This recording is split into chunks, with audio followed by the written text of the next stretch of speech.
Alright, we're going to solve this initial value problem here. And the initial value problem we're solving is this. Now, what we're going to do is we're going to use the net change formula, recognizing this is one of the lower levels. Now, kind of reviewing from chapter 4, when we introduced the antiderivative and we solved a couple initial value problems in Calc 1, is we could multiply the dx across, dy,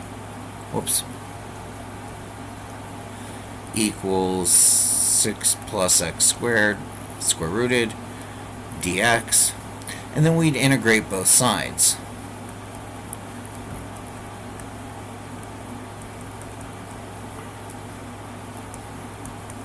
And this integral would become y plus some c.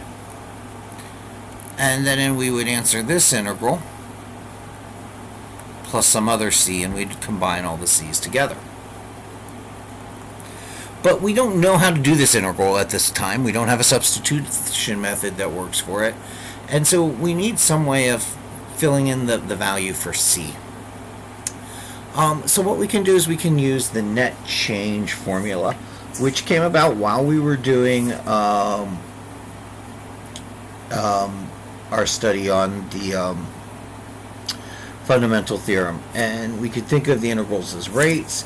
We could also think of them as creating a net change. And so the net change that we're looking at, it is kind of related to the antiderivative that would come out of this. And so we can kind of say, if I do this rewriting again, dy is going to equal, I'm going to change my variable here, and you'll see why in a second. I'm going to make this t squared dt. I'm going to do things with respect to dt, and we're going to subtly replace it back to x in how we set up the integral. And so if I integrate both sides, I'm going to get that y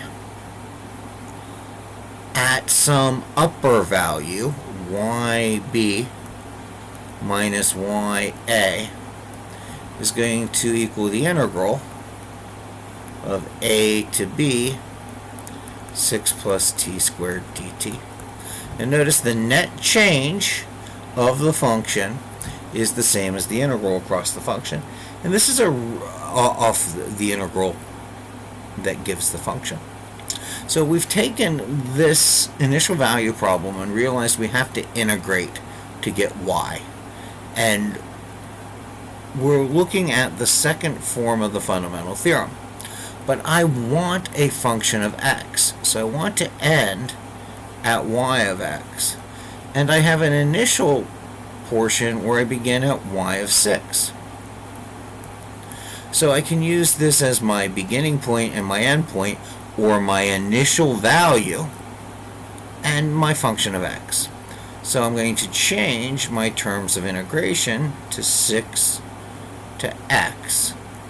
And that's why I use the change of variable here. So whatever comes out of this integral is going to be an x. But I know what this is because it's an initial value.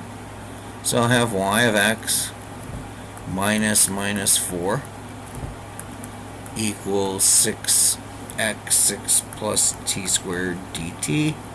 And so I'm going to add a negative 4 to both sides.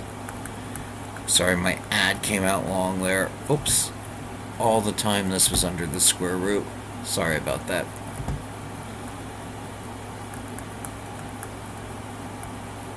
And so adding a negative 4, I get minus 4. And I have a form that solves my differential equation. And it solves my initial value problem from this differential equation. And that lets us find different techniques for solving this integral while having it in a form where we'll get our answer at any given point as it comes across.